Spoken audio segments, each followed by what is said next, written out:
na Vila de Flores, amado torrão. Florânia é uma pequena cidade do Seridó norte rio-grandense.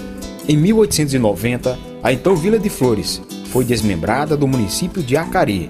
Tornou-se a cidade de Flores. E sempre teve na pecuária e no cultivo de algodão a base da sua atividade econômica. Ao olharmos a arquitetura das suas casas e prédios antigos, encontramos traços de um estilo colonial.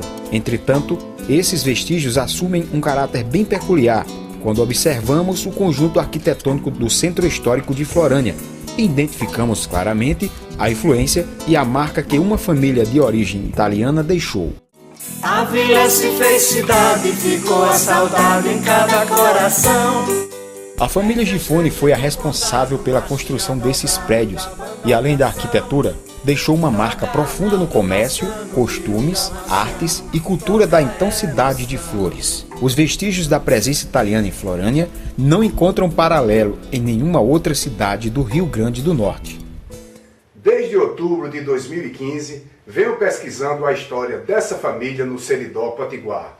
A minha pesquisa incluiu os cartórios de registro civil em Florânia e Caicó, no Rio Grande do Norte, e Brejo de Areia, na Paraíba, onde pudemos detectar que os primos Nicolau e Antônio Gifone instalaram, já na década de 60 do século XIX, uma rede de comércio mascatista entre as cidades de Brejo de Areia, na Paraíba, e Caicó, no Rio Grande do Norte, transportando e vendendo em lombos de burros tecidos, perfumes, remédios, utensílios e também escravos. Em 1887, Nicolau Gifone muda-se de Caicó para Flores, onde continua suas atividades comerciais, constrói 2 sobrados de 2 andares e instala uma farmácia. A rota comercial entre os primos Gifone continua e passa a incluir a venda do fruto da maniçoba, abundante no município de Florânia, que estava sendo transformada em borracha por uma família italiana chamada Finizola, radicada em Mamanguape, Paraíba, cidade próxima a Brejo de Areia. Numa dessas viagens à então Vila de Flores, Antônio Gifone apaixona-se por Leopoldina Medeiros, casa-se com ela em 1899 e muda-se para Florânia. A tragédia aparece na vida do Gifone e no ano seguinte Nicolau morre de causas naturais, deixando uma viúva e uma filha. Antônio Gifone continua sua intensa atividade comercial e, além de tornar-se vice-intendente de Flores em várias oportunidades, fundou a primeira banda de música, o primeiro teatro e a primeira mercearia sortida da cidade, um embrião dos futuros supermercados. Vale ressaltar ainda a profunda reforma que a Igreja Matriz passou em 1927, na qual Antônio Gifone foi o grande mecenas. Ele faleceu em 1935, sem deixar descendentes. A história do Gifone em Florânia perdeu-se no tempo e até mesmo os poucos descendentes de Nicolau Gifone não sabiam com precisão o lugar da Itália de onde eles vieram. Apesar da marca deixada, os poucos descendentes do Gifone se espalharam por outras localidades e até os que permaneceram na cidade não perpetuaram o sobrenome Gifone. Durante a pesquisa, descobri que os Gifone vieram de Vibonate, província de Salerno, sul da Itália, onde estive em setembro de 2016 e pude confirmar as informações do cartório de Florânia. O historiador, ex-prefeito de Florânia e bisneto de Nicolau Gifone, Flávio José de Oliveira Silva, fala sobre os motivos que levaram ao esquecimento a história da família Gifone em Florânia. Então, durante muito tempo, eu me perguntava, inclusive nas minhas pesquisas, por que as pessoas não conheciam, não tomavam conhecimento da história dessa família na cidade, né? E em algumas entrevistas que eu realizava, buscando elementos para constituir essa história fragmentada, eu percebia que as pessoas muitas vezes se negavam a contar. A minha avó, que era descendente direta de Nicolau, filha de Nicolau, ela não coloca o nome dos filhos com o termo Gifone, com a denominação de Gifone. Então minha avó, durante muito tempo, ela omitia contar a história dos Gifones. Eu vim saber dessa história já quando eu tinha praticamente 12 anos de idade, quando apareceu alguém na minha cidade procurando saber que se existiam descendentes, e minha avó era a última dos Gifones que residia na cidade. Eu lembro muito bem que apenas uma prima nossa que começou a colocar o nome de Gifone nos filhos dela. Então depois nós fomos aprendendo com isso, aquele gesto de reconhecimento, né? Aquele gesto até de afetividade, embora a gente nem conhecesse esses sujeitos, essas pessoas. Flávio José confirma a influência negativa que a participação da Itália na Segunda Guerra Mundial, ao lado da Alemanha nazista, teve a imagem da família Gifone na cidade.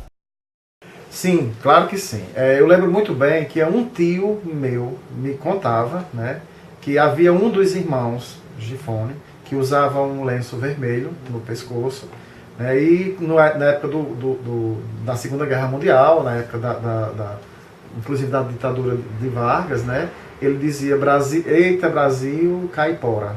Eita Brasil, República Caipora. É possível então que, diante de todos os fatos desencadeados pela Segunda Guerra Mundial, né, as pessoas também tenham produzido essa separação entre essas famílias.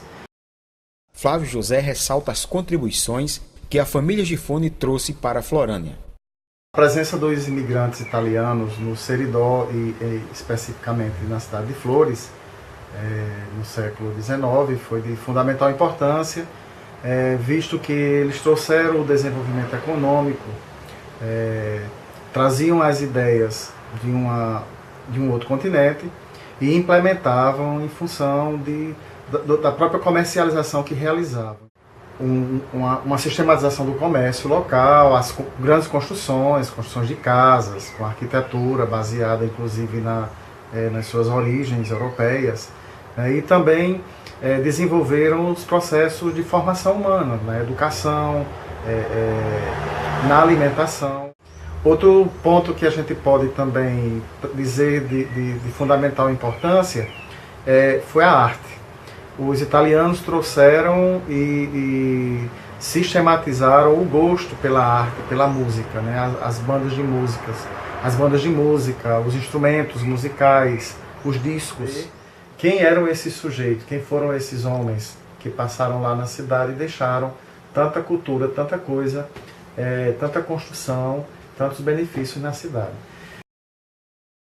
O arqueólogo e coordenador do Laboratório de Arqueologia da UFRN, professor Dr. Roberto Ayron, analisa o conjunto de vestígios que encontramos no sobrado dos Gifones e a potencialidade que uma intervenção arqueológica pode trazer para o entendimento da história de Florânia e da região Seridó. Bom, a arqueologia ela tem um campo de atuação que nós chamamos de arqueologia histórica, e nesse sentido a arqueologia histórica ela estuda exatamente esses vestígios de ocupações mais recentes.